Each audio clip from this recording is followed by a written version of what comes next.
नमस्कार, मैं अंजना और आप देख रहे हैं एक्टिव इंडिया न्यूज। आइए बढ़ते हैं इस वक्त की बड़ी खबर की ओर। नमस्कार, मैं प्रियंका चौधरी, दिल्ली कैंट से पूर्व उपाध्यक्ष एवं पूर्व पार्षद आप लोगों के सामने अपने बुजुर्गों और अपने विधानसभा के जितने भी लोग हैं उनके सामने कुछ समक्ष अपने पॉइंट्स रखना चाहती हूँ, जो कि अभी जो सरकार बैठी हुई है दिल्ली में, आम आदमी की सरकार, अरविंद केजरीवाल जी, आपसे कुछ मुद्दे हैं और इन मुद्दों को जो जनता भी सुनेगी इस टीवी चैनल के माध्यम से मैं रखना चाह रही हूँ और मेरे कुछ सवाल हैं, कृपया करके कोई इनका जवाब जरूर दे, ऐसी उम्मीद रखती हूँ।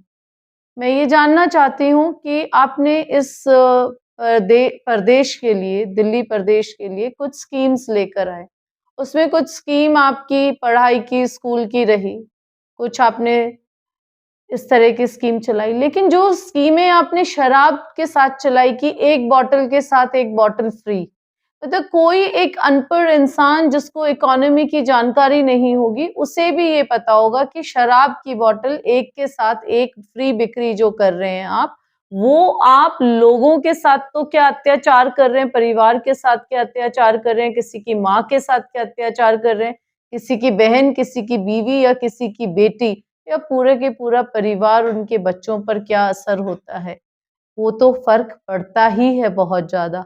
लेकिन इसके साथ में आप लोगों से छुपाकर जो अपनी जेब भर रहे हैं वो लोगों को समझ में नहीं आ रहा। तो ये इस चैनल के माध्यम से समझाना चाहते हैं कि ये जो आपने फ्री की रेवड़ी बांटी, एक शराब के साथ एक शराब फ्री, उसका जवाब जनता को दीजिए। दूसरी चीज, आपने उम्र कम कर दी बच्चों की, उसमें मतलब वो भी आपको कम लग रहा था कि बच्चों की उम्र भी आपने कम कर दी, कि उम्र कम कर दी कि और लोग शराब पी सके। जो युवा जिन्हें अपना इस वक्त दिमाग पढ़ाई पर, अपने करियर पर लगाना चाहिए, वहां शराब की बोतलें आप फ्री कर रहे हैं एक के साथ एक। आपने ऑनलाइन शराब बेचने की भी कोशिश की, वो तो हमारी पार्टी ने, भारतीय जनता पार्टी ने इतने धरना प्रदर्शन किए कि उसके बाद जाके आप इस अपनी योजना में, स्कीम में सफल नहीं हो पाए। वो और कुछ नहीं समझ में आया आपको काम करते हुए। विधवा पेंशन थी, बुजुर्गों की पेंशन थी, जब आपकी सरकार आई तब तो लंबे लंबे प्लानिंग्स के साथ आई, ना आज वो विधवा पेंशन कहीं दिखती है, ना बुजुर्गों की पेंशन दिखती है। अब जब चुनाव सर पे आएंगे तब आपको फिर से याद आ जाएगा कि ये काम और शुरू करें। आपने इतने सालों में, 10 सालों में सारी पेंशन्स ये बंद करके रखी, क्यों रखी? आप कुछ अच्छे काम भी तो करके दिखाइए ना।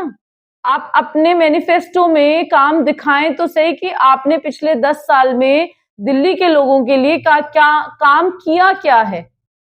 आप जाते हैं चुनाव में, फ्री की रेवड़ियां बांटते हैं, कहीं पे इलेक्ट्रिसिटी फ्री बताते हैं, कहीं पे पानी फ्री बताते हैं। हकीकत ये है कि सब जगह बिल आ रहे हैं और आज जनता हमारे पास आती है कि जी हमारे तो बिल इतने आ रहे हैं, हमारा तो पानी का बिल भी इतना आ रहा है, हमारा बिजली का बिल भी इतना आ रहा है। आप आइए और आप जवाब दीजिए ना, आप प्रेस कॉन्फ्रेंस करके बताइए आपने क्या काम किए और क्या नहीं किए हैं। आयुष्मान योजना जो पूरे भारतवर्ष में चल रही है, आपको ऐसी क्या आपत्ति है उस योजना से कि आप आयुष्मान योजना दिल्ली के लोगों को नहीं लेने दे रहे हैं? बताइए।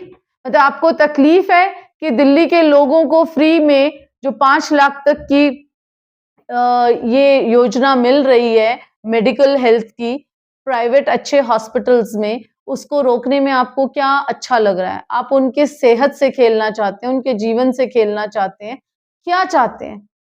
दिल्ली की जनता को मैं सिर्फ हाथ जोड़कर निवेदन करना चाहती हूँ, यदि मैंने कोई भी बातें इसमें रखी हैं, आपको लगता है कि वो मेरी बातें सही हैं और आप तक मैं कोई मैसेज पहुंचा पा रही हूँ, आप सबके सामने दिल्ली का हाल है, प्रदूषण कितना बढ़ चुका है, दिल्ली में किस क्या हालात चल रहे हैं। तो मैं चाहूंगी कि इस बार आप प्लीज दिल्ली के अंदर मोदी जी को लाइए और दिल्ली को डेवलप होने में हेल्प करिए, और हमारी सरकार आएगी तो हम यहाँ पर काम अच्छी तरीके से कर पाएंगे। बहुत बहुत धन्यवाद।